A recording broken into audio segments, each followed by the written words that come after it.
اب میں آپ کو ذرا اس جو انسانوں میں سے انسان دشمنی کا جن کا سب سے بڑا رول ہے، میں ان کی 2000 سالہ تاریخ کا آپ کے سامنے نقشہ رکھنا چاہتا ہوں۔ ان 1400 سال کا تو میں نے صرف 4 آپ کو پوائنٹس بتائے۔ موسیٰ سے عیسیٰ تک 1400 برس علیہ الصلوۃ والسلام، 2 مرتبہ عروج، 2 مرتبہ زوال، اشیریوں کے ہاتھوں پٹوائی، بابلیوں کے ہاتھوں پٹانا، گریکس کے ہاتھوں مرمت، رومنز کے ہاتھوں مرمت۔ یہ جو 2000 سال ہے، کیونکہ اب تو ظاہر بات ہے 21ویں صدی شروع ہو گئی، 20 صدیاں حضرت مسیح کو پوری ہو گئی۔ پہلی بات نوٹ کیجئے، حضرت مسیح کی پیدائش ہے سن 1 قبل مسیح۔ یہ نقطہ آپ نے کبھی سنا ہے یا نہیں؟ جب ملینیم کا سلسلہ شروع ہوا تھا پچھلے سال، تو میں نے بیان کر دیا تھا کہ ایک عجیب حساب کے اندر انہوں نے غلطی کی ہوئی ہے۔ حضرت مسیح کی پیدائش ہوئی 25 دسمبر کو، سن انہوں نے شروع کر دیا، جو اس کے بعد جنوری آئی تو پہلا سال شروع ہو گیا۔ اگر جنوری سے پہلا سال شروع ہوا تو یہ 6 دن جو ہے تو اس کے پچھلے سال میں تھے، لہذا کہا جائے گا کہ Jesus Christ was born 1 year before Christ, BC۔ تو 1 قبل مسیح میں حضرت مسیح کی پیدائش ہوئی۔ یہ آخری اسرائیلی نبی اور رسول۔ یہودی علماء کی مخالفت، دشمنی، سولی پر چڑھوا دینا میں بیان کر چکا ہوں۔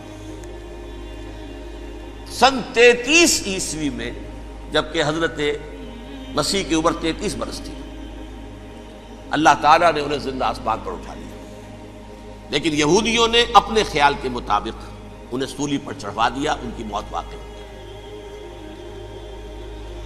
اگرچہ اس کے بعد یہ اختلاف ہے ان میں، یہودی کہتے ہیں وہ سولی پر چڑھ گیا، ختم ہوا، مر گیا۔ عیسائی کہتے ہیں نہیں، انتقال ہوا ہے مسیح کا صلیب پر، لیکن پھر وہ دوبارہ زندہ ہو گئے ہیں۔ ان کی لاش ایک غار میں رکھ دی گئی تھی، وہاں ریزریکشن ہو گیا، ان کا باعث بعد الموت وہی ہو گیا، اور پھر انہیں اللہ نے زندہ آسمان پر اٹھا دیا۔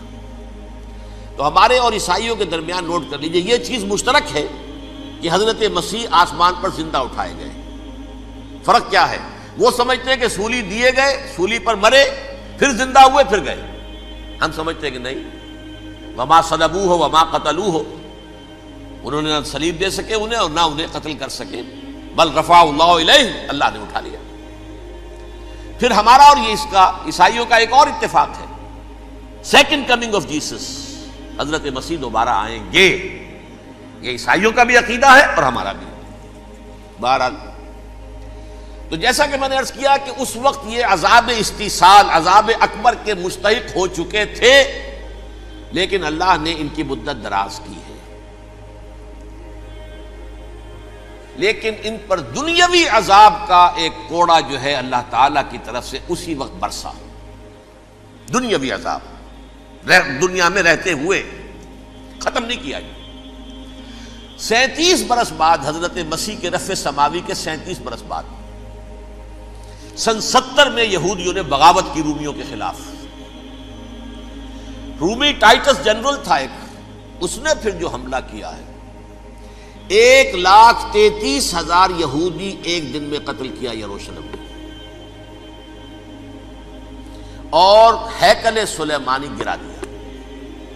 وہ ہیکل پہلے بھی گرا تھا، پہلے 1400 سال کے دوران میں بھی نبوکڈنیزر نے گرایا تھا، لیکن پھر اس کے 150 سال بعد انہوں نے دوبارہ بنا لیا تھا، اس لیے وہ اسے سیکنڈ ٹیمپل کہتے ہیں۔ پہلا ٹیمپل جو حضرت سلیمان نے بنایا تھا، نبوکڈنیزر نے گرا دیا 587 قبل مسیح میں، پھر دوبارہ انہوں نے 150 سال کے بعد بنا لیا۔ وہ اس تاریخ کا حصہ ہے، میں نے جس کے بارے میں آپ کو تفصیل نہیں بتائی۔ اس میں یہ ہوا سن 70 میں وہ گرا دیا گیا، وہ آج تک گرا پڑا ہوا ہے۔ نمبر 2، یہ کہہ دیا گیا کہ یہودیوں اس ارض فلسطین سے نکل جاؤ، تم یہاں نہیں رہ سکتے اب۔ لہذا جس کا جہاں سینگ سمایا چلا گیا، یورپ میں چلے گئے، ایشیا میں آ گئے، عرب میں آ گئے، یہ 3 قبیلے جو رات بھی میں نے عرض کیا تھا، بنو قینقاع، بنو نذیر اور بنو قریظہ، یہ وہاں سے آ کے مدینے میں آباد ہو گئے۔ جس کا جہاں سینگ سمایا، افریقہ میں، ہندوستان میں، جہاں چلے گئے، ڈایاسپورا اسے کہتے ہیں، وہ آپ نوٹ کر لیجیے اس لفظ کو، ڈایاسپورا، ہمارا دور انتشار، جبکہ ہمیں ہماری اصل سرزمین تو فلسطین ہے، حضرت ابراہیم کا مسکن، حضرت اسحاق حضرت یعقوب کا مسکن فلسطین، یہ ہے ہماری اصل جاگیر، یہ تو ہماری جدی پشتی جاگیر ہے، لیکن یہاں سے نکال دیے گئے سن 70 عیسوی میں، اور وہاں سے لے کے 1917 تک ان کا ڈایاسپورا جاری رہا۔ یہ دور انتشار ہے۔ اس دور انتشار کے اب چند حصے ہیں جس کو میں چاہتا ہوں کہ آپ علیحدہ علیحدہ سمجھ لیں۔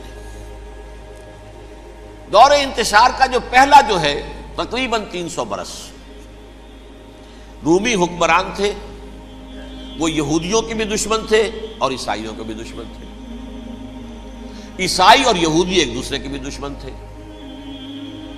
لیکن رومی سمجھتے تھے کہ یہ ایک ہی تھیلی کے چٹے بٹے ہیں۔ رومیوں کے نزدیک عیسائی بھی یہودیوں ہی کا ایک فرقہ تھے، کوئی علیحدہ مذہب تو تھا ہی نہیں، لہذا رومی جو ہیں رومنز وہ ان دونوں کو ستاتے تھے، مارتے تھے، اور یہ آپس میں لڑتے تھے، یہودی عیسائیوں کو مارتے تھے، عیسائی یہودیوں کو مارتے تھے۔ یہ ہے 300 برس تک کی تاریخ۔ سن 300 عیسوی میں کیا ہوا؟ ایک معجزہ ہو گیا۔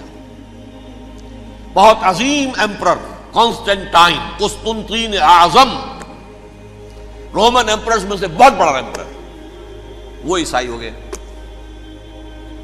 اب تو معاملہ بالکل تلپٹ ہو گیا، پوری سلطنت عیسائی ہو گئی۔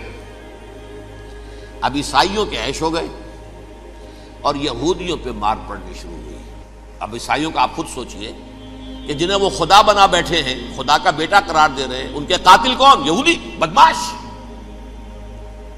لہذا ان کی وہ پٹائی شروع ہوئی ہے یورپ میں، پوری رومن امپائر میں انہیں ذلیل کیا گیا، شہروں میں آمد بند، علیحدہ رہو، گھیٹوز کے اندر رہو۔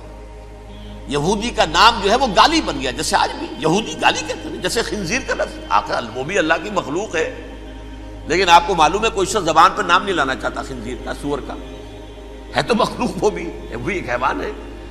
ایسے ہی یہ ہے یہودی گالی، جیوٹ گالی۔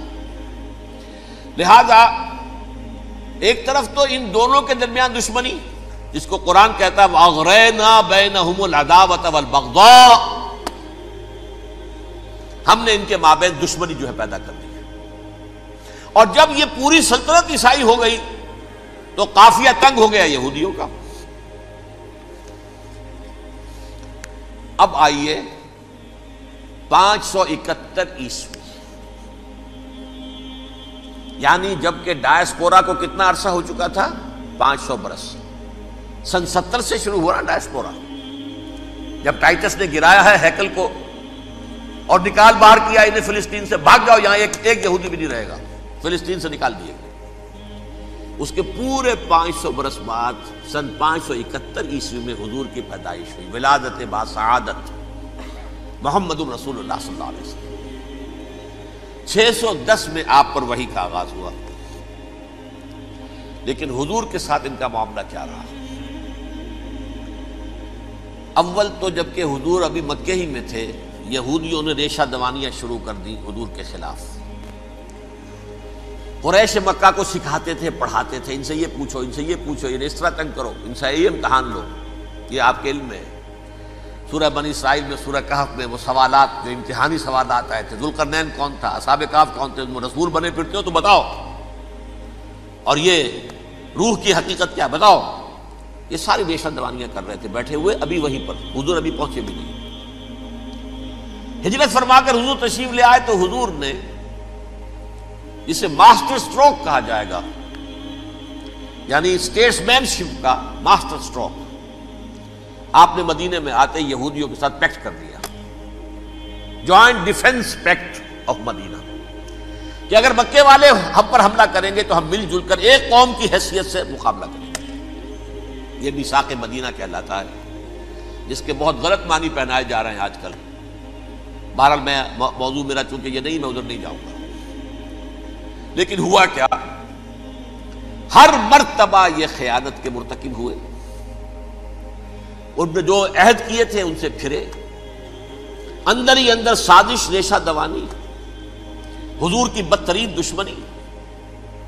سورہ نساء کی آیت نمبر 12 میں 14 میں 13 میں فرمایا ہے لا تزال تطلع علی خائنۃ منہم، اے نبی ہمیشہ آپ کے علم میں ان کی طرف سے خیانتیں، بددیانتیاں آتی رہیں گی. اور بار بار وہ مسلسل جنگ کی آگ بھڑکاتے تھے. قریش کو دعوت دیتے، آؤ آؤ آؤ ہم اندر سے بغاوت کر دیں گے، تم آؤ تو صحیح، ختم کریں محمد کو اور اہل ایمان کو صلی اللہ علیہ وسلم رضی اللہ تعالی عنہم اجمعین. لیکن پھر جب وہ آتے تھے تو یہ دبک جاتے تھے، ان میں ہمت نہیں تھی، میدان کے مرد نہیں رہے تھے. یہ سورہ حشر میں ان کا نقشہ کھینچا گیا ہے. کھلے میدان میں مقابلے کی اس کے اندر صلاحیت ہی نہیں. یہ تو فصیلوں کے پیچھے سے، جیسے عورتیں کہیں دیہات میں لڑائی ہوتی ہے تو مرد جو ہے گلیوں میں لڑتے ہیں، عورتیں اوپر سے پتھر پھینکتی ہیں، بس وہ کام یہ کر سکتے تھے. من ورائے جدر، فصیلوں کے پیچھے سے، جنگ میں میدان میں نہیں آ سکتے. بہرحال قرآن مجید میں ہے یہ سورہ مائدہ کی آیت نمبر 64، کلما اوقدوا نارا للحرب اطفاها اللہ. اکثر و بیشتر مواقع پر تو یہ جب آگ بھڑکاتے تھے جنگ کی، اللہ اسے بجھا دیتا تھا. لیکن بہرحال اس کے باوجود جنگیں ہوئی، غزوہ بدر، غزوہ احد ہوئی کہ نہیں؟ یہ ساری اس اصل شرارت ہوئی. اور اس کے نتیجے میں حضور نے پھر ایک ایک کر کے 3 قبیلوں کو سزا دی. غزوہ بدر کے فوراً بعد بنو قینقاع نکالے گئے مدینے سے، غزوہ احد کے فوراً بعد بنو نذیر نکالے گئے، اور غزوہ احزاب کے بعد بنو قریظہ نکال دیے گئے. یہ تو میں نے آپ کے سامنے رکھ دیا صرف حضور کے زمانے میں ان کا کیا رویہ رہا. دشمن، رات بھی ہم نے وہ آیت پڑھی تھی، لَتَجِدَنَّ أَشَدَّ النَّاسِ عَدَاوَةً لِلَّذِينَ آمَنُوا الْيَهُودُ وَالَّذِينَ أَشْرَكُوا. اہل ایمان کی دشمنی میں شدید ترین تم پاؤ گے یہودیوں کو اور مشرکین. مشرکین بھی بعد میں ہے، پہلے یہودی. حضور کے بعد کیا ہوا اب یہ نوٹ کیجئے، یہ ان کی تاریخ کا دوسرا دور. حضرت عمر رضی اللہ تعالیٰ عنہ قائد خلافت ہے. بیت المقدس کا محاصرہ کیا گیا، فصیل بڑی اونچی، شہر اندر سے سیلف سفیشنٹ، حملے کا راستہ کوئی نہیں. محاصرہ طول کھینچ رہا ہے لیکن ان کے پاس رسد بھی موجود ہے، پانی بھی موجود ہے، وہ دروازے بند کر کے بیٹھے ہوئے ہیں. بالآخر اللہ تعالیٰ کی مشیت کا ظہور کیسے ہوا؟ ان کے کچھ علماء آئے فصیل پر، کہا دیکھو مسلمانوں، تم قیامت تک بھی یہاں پڑے رہو گے محاصرہ کر کے، ہمارا یہ شہر فتح نہیں ہوگا. ہاں ایک درویش بادشاہ کے ہاتھوں یہ شہر فتح ہونا ہے، لیکن تمہارے اندر ہمیں وہ نظر نہیں آ رہا. ابو عبیدہ بن الجراح رضی اللہ تعالی عنہ، امین هذه الامہ، ان کا فوراً ذہن گیا وہ درویش بادشاہ مدینے میں بیٹھا ہوا ہے، عمر رضی اللہ تعالی. اب ایک اور عمر بھی ہے جو قندھار میں بیٹھا ہے. نقشہ وہی ہے، سادگی کی حد تک نقشہ وہی ہے، بالکل وہی، اپنی آنکھوں سے دیکھا ہے، وہی سادگی. عمر اول، عمر ثانی تھے عمر بن عبد العزیز. اب ایک اللہ کے فضل سے اللہ تعالیٰ ایدہ اللہ بنصرتہ، اللہ تعالیٰ ان کی نصرت فرمائے، دشمنوں کو ان کے مقابلے میں نیست و نابود کرے. انہوں نے ریکویسٹ بھیج دی کہ حضور تشریف لائیے، یہ شہر فتح ہو جائے گا. وہ ہے سفر تاریخی، اتنا طویل سفر، تقریباً 700 میل، ایک اونٹ، ایک خادم، ایک منزل پہ امیر المومنین اوپر بیٹھے، خادم آگے چل رہا ہے، اگلی منزل پہ خادم اوپر بیٹھا ہے، امیر المومنین آگے جا رہے ہیں. اور جب پہنچے ہیں تو وہ باری تھی خادم کی. انہوں نے ہاتھ جوڑ دیا، حضور خدا کے لیے تم کیا کہیں گے لوگ، وہ میرا برا حال کر دیں گے، تمہیں شرم نہیں آئی؟ امیر المومنین پیدل آگے چل رہے ہیں نکیل پکڑ کر، اور تم بیٹھے ہو اوپر براجمان ہو. حضرت عمر فرمایا الدور دورک، نہیں باری تمہاری ہے، بیٹھ. اس حال میں پہنچے ہیں. اور پھر یہ کہ ابو عبیدہ بن الجراح آئے ہیں، استقبال کیا ہے تو دیکھا ہے اس حال میں چلے آ رہے ہیں. عمر نکیل پکڑے ہوئے چلے آ رہے ہیں، اور کہتے ہیں کہ کہیں کیچڑ ویچڑ تھا، جوتے خراب ہو گئے تھے، وہ بھی اتار کے ہاتھ میں پکڑے ہوئے، کپڑے تو تھے ہی پھٹے ہوئے. انہوں نے کہا بھی حضرت ابو عبیدہ نے، دیکھیے یہ بڑا متمدن ملک ہے، بڑا مہذب علاقہ ہے، یہ آپ ذرا حلیہ اپنا دوست فرما لیں تب جا کے پیش ہم آپ کو کریں گے. آپ نے فرمایا نحن قوم اعزنا اللہ بالاسلام، ہم وہ قوم ہیں جنہیں اللہ نے عزت دی ہے اسلام کے ذریعے سے. کپڑوں کے ذریعے سے نہیں، دولت کے ذریعے سے نہیں۔ اسی حال میں گئے ہیں، اوپر سے انہوں نے کھڑے ہو کر نشانیاں دیکھی ہیں، اپنی کتابیں کھولی، ہاں یہ وہی ہے، اچھا لو جی سرنڈر، شہر تمہارے ہاتھ میں۔ خون کا ایک قطرہ نہیں بہا اور بیت المقدس فتح ہو گیا۔ لیکن اس وقت حضرت عمر نے ایک نرمی یہ کی کہ یہودیوں کے لیے بھی اسے اوپن سٹی قرار دے دیا۔ یہ احسان عظیم حضرت عمر کا، اس سے پہلے یہودی آ ہی نہیں سکتا تھا، داخل ہی نہیں ہو سکتا تھا، وہاں وہ آ کر وزٹ نہیں کر سکتا تھا، زیارت نہیں کر سکتا تھا اپنے مقدس مقامات کی۔ حضرت عمر نے یوں سمجھیے کہ تقریباً 550 برس کے بعد ان کے لیے راستہ کھولا ہے کہ ہاں تم آ سکتے ہو، زیارت کر سکتے ہو۔ لیکن یہ عیسائیوں نے لکھوایا معاہدے کے اندر، انہیں یہاں آپ آباد ہونے کی اجازت نہیں دیں گے، لیکن کم وزٹ دی پلیسز، دیکھیں زیارتیں کریں اور جائیں۔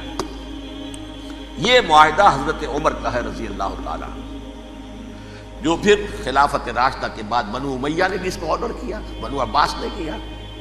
پھر جو ہمارے یہ ترکوں میں اندر خلافت آئی تو ترک خلفاء نے بھی اس معاہدے کی پوری پابندی کی۔ فلسطین میں آ سکتے ہیں یہودی صرف زائرین کی حیثیت سے، وہاں آباد نہیں ہو سکتے۔ اب آئیے اگلا دور آیا حضرت عثمان کا دور خلافت۔ یہ ہے وہ وقت کہ اب یہود نے امت مسلمہ کی پیٹھ میں چھرا گھونپا۔ وہ کیسے؟ ایک یہودی عبداللہ ابن سبا اسلام کا لبادہ اوڑھ کر آ گیا، معاشرے کا جائزہ لے لیا، ان میں بنو ہاشم اور بنو امیہ میں جو پرانی کشاکش تھی اس کے کچھ نہ کچھ جراثیم باقی ہیں، اگر ان کو ذرا بھڑکا دے تو مسلمانوں میں انتشار پیدا ہو گیا۔ کہا یہ عثمان کون ہے؟ یہ تو بنو امیہ میں سے ہے، یہ حق تو بنو ہاشم کا ہے، خلافت ان کے پاس ہونی چاہیے، محمد کے تو رشتہ دار وہ ہیں صلی اللہ علیہ وسلم۔ عوام الناس کے اندر بات پھیلنی شروع ہوئی۔ پھر ایک بڑی سازش کے انداز میں حضرت عثمان کے خلاف پروپیگنڈا، حضرت عثمان کے جو عاملین تھے، گورنر تھے، ان کے خلاف پروپیگنڈا، اور ایسی ہوشیاری کرتے تھے کہ کوفے میں کوفے کے حاکم کے خلاف کچھ نہیں کہنا، اجی مصر میں یہ ہو رہا ہے، اجی شام میں یہ ہو رہا ہے، اجی یہ جو عثمان ہے وہ یہ کر رہا ہے، یہ ظلم ہو رہا ہے، یہ لوٹ مار ہو رہی ہے، یہ خیانتیں ہو رہی ہیں۔ اب نہ تو اس زمانے میں مینز آف کمیونیکیشن، کیسے تصدیق کریں؟ افواہیں تو آپ آج کراچی کے اندر شروع ہو جائے تو پتہ نہیں چل سکتا کسی کو کہ کیا اس میں صداقت ہے، کیا جھوٹ ہے، اور بری بات جو ہے فطرت انسانی کی کمزوری ہے وہ فوراً قبول کرتا ہے، کسی کے بارے میں اچھی بات ماننے کو تیار نہیں ہوتا، لیکن بری بات تو فوراً تیار۔ بہرحال یہ فتنہ انہوں نے اٹھایا، حضرت علی کی الوہیت کا فتنہ اٹھایا، حضرت عثمان کے خلاف الفتنۃ الکبریٰ برپا کیا، حضرت عثمان شہید ہوئے۔ اس کے بعد 5 برس تک مسلمان ایک دوسرے کی گردنیں کاٹتے رہے، باہمی خانہ جنگی ہوئی، امت کو وہ زخم لگایا ہے جو آج تک جس سے خون رس رہا ہے۔ یہ شیعان عثمان اور شیعان علی تھے جو بعد میں پھر سنی اور شیعہ ہو، اور آج تک فتنہ کس نے جگایا؟ ایک عبداللہ ابن سبا یہودی اور اس کے کارندے، شیطان کا ایجنٹ، اور انسانوں میں سے بھی اس کے جو بھی حواریین تھے اور شیطانوں کے اندر سے بھی تھے، انہوں نے بھی اس آگ کو بھڑکایا۔ یہ آپ سوچ لیجئے کہ یہ کس نے وہ زخم لگایا؟ یہودی۔ اگلا دور آیا، خلافت راشدہ ختم ہوئی، بنو امیہ کا بھی دور کافی گزر گیا۔ طارق ابن زیاد 712 عیسوی میں حملہ کرتے ہیں اسپین پر۔ اسپین اس وقت عیسائیت کا بہت بڑا گڑھ، بڑے کٹر ترین عیسائی جو ہے وہ اسپین میں تھے، لہذا یہودیوں کی وہاں بہت پٹائی ہوتی تھی، میں بتا چکا ہوں، دشمنی تھی ان کی تو چلی آ رہی تھی عیسائیوں کے ہاتھوں یہودیوں کی، وہ تو سن 300 عیسوی سے ایمپرر کانسٹنٹائن کے بعد سے شروع ہو گئی تھی۔ اس حوالے سے یہودیوں نے اس وقت چالاکی یہ برتی، کچھ راستے واسطے بتائے، کچھ مدد کی طارق ابن زیاد کی۔ طارق ابن زیاد نے انہیں اپنا محسن سمجھا، ہسپانیہ فتح ہو گیا تو یہودی چونکہ محسنین کی فہرست میں آ چکے تھے، انہیں بہت اقتدار نصیب ہوا، بڑی سپورٹ مسلمانوں نے دی۔ ان کے بڑے بڑے علماء جو ہیں اسی دور کے اندر پیدا ہوئے، بڑے بڑے تھنکرز ان کے اسی دور میں پیدا ہوئے۔ بن گوریون جو کہ ایک وزیر اعظم تھا اسرائیل کا، اس نے یہ لکھا ہے اپنی کتاب میں، Muslim Spain was the golden era of our diaspora. وہ ڈائسپورا جو 70 عیسوی سے شروع ہوا تھا اور 1917 عیسوی تک جاری رہا ہے، اس میں سے گولڈن ایرا ہمارا جو تھا وہ مسلم اسپین تھا. ہسپانیہ میں بیٹھ کر ہم عیش کیے. لیکن وہاں سے انہوں نے اور جو کچھ کیا، یہ تو داستان کے بہت سے گوشے ہیں، لیکن میں جس اسٹریٹ لائن میں چل رہا ہوں اس کے اعتبار سے ایک بات سمجھ لی، وہاں بیٹھ کر انہوں نے اب عیسائیت کی پیٹھ میں چھرا گھونپا، پروٹیسٹنٹ مذہب پیدا کیا، تقسیم کر دیا. جیسے شیعہ سنی کی تقسیم، عبداللہ ابن سبا، رومن کیتھولک اور پروٹیسٹنٹ کی تقسیم، یہودی علماء. ہوتا کیا تھا؟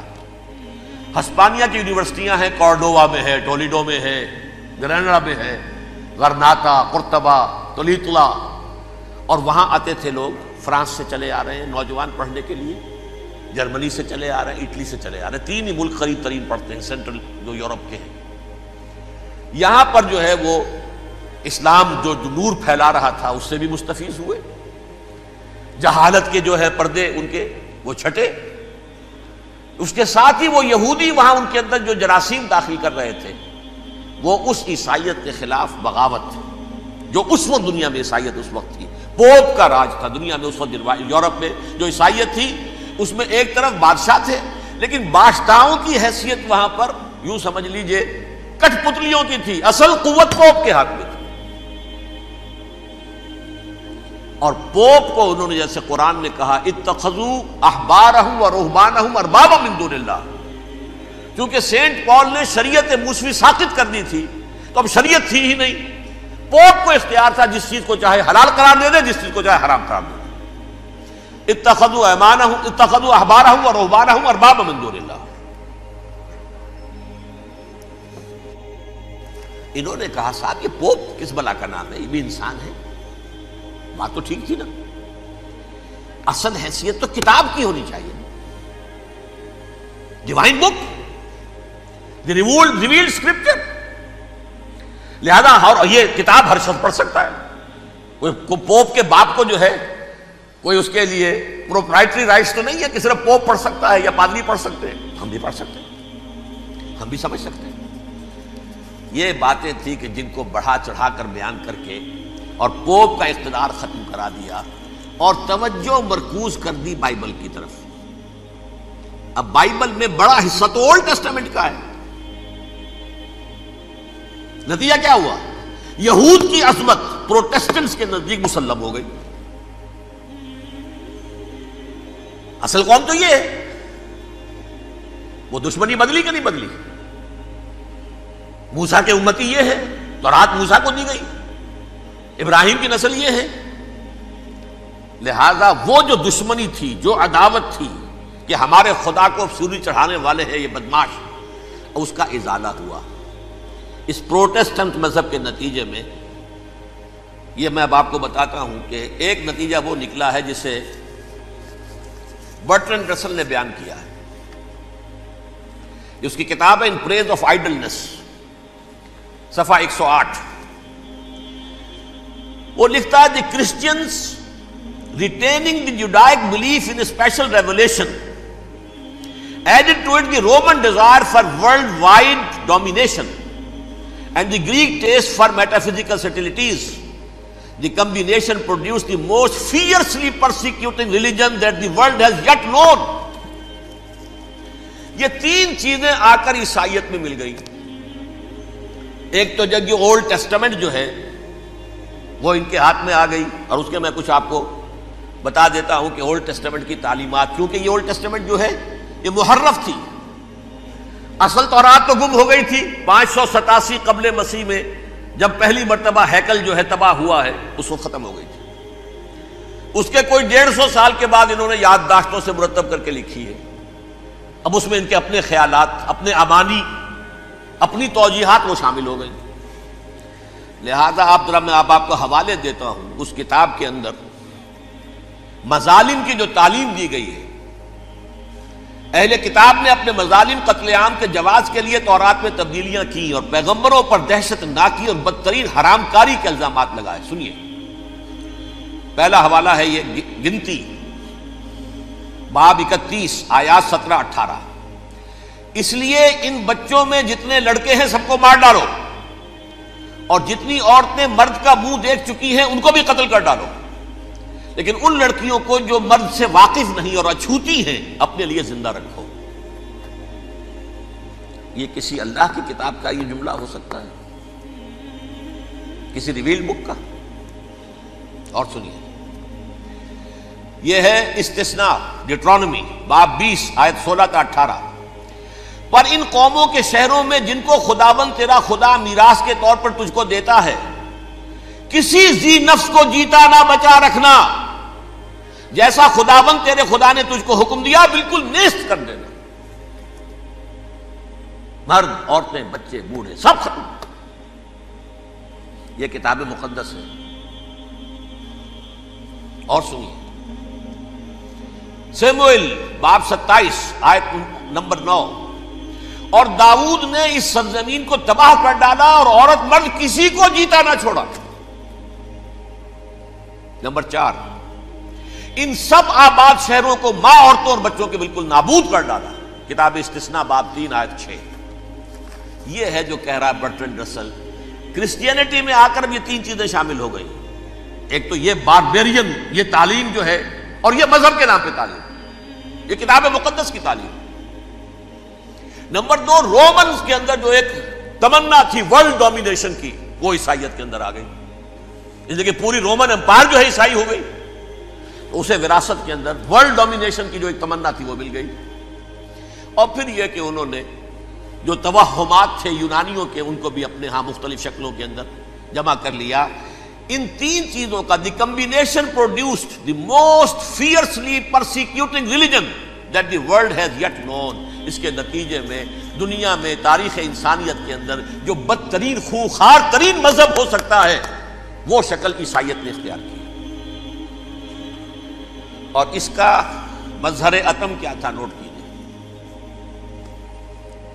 صلیبی جنگیں. ایک بات ٹائم ٹیبل کے اعتبار سے نوٹ کر لیجئے گا. فرسٹ ملینیم ختم ہوا، سیکنڈ شروع ہوا. ان کے 1000 سال ختم ہوئے تو 11ویں صدی میں سیکنڈ ملینیم شروع ہوا، تو پہلی صلیبی جنگیں ہوئی. لاکھوں مسلمان قتل کیے. صرف یروشلم کے اندر اتنا خون بہایا ہے کہ خود ان کے ہسٹورینز لکھتے ہیں کہ جب ان صلیبیوں نے جب گھوڑوں کے ساتھ وہ چل رہے تھے گلیوں میں، تو ان کے گھوڑوں کے گھٹنوں تک خون کی ندی بہ رہی تھی. جہاں سے گزرے ختم کرتے چلے گئے، آبادیاں کی آبادیاں ختم کر. اگرچہ اس کروسیڈ میں گیہوں کے ساتھ گھن بھی پیسا، یہودی بھی بہت مارے گئے. یہ فرانس سے، جرمنی سے جب یہ کروسیڈرز آ رہے تھے، 3000 میل کا سفر طے کر کے آئے تھے. سوچئے تو صحیح. اربن ثانی پوپ جو تھا، آگ لگا دی تھی اس نے پورے یورپ کے اندر. شرم سے ڈوب مرو، تمہارے مقدس علاقے مسلمانوں کے ہاتھ میں. انفیڈلز، یہ کافر، یہ مرتد، یہ ملحد. مسیح جہاں پیدا ہوا، مسیح کو جہاں سولی دی گئی، وہ کہاں ہے؟ ان کے ہاتھ میں. وہ آگ لگائی ہے، 3000 میل کا فاصلہ طے کر کے یہ قوم آئی ہے، اور جو تباہی مچائی ہے. تاریخ انسانی میں ایسی بربریت کی کوئی مثال. اور یہ ان کے اپنے ہسٹورینز لکھتے ہیں. شرم کے مارے ایسے محسوس ہوتا ہے جیسے ان کی گردنیں جھکی جا رہی ہیں.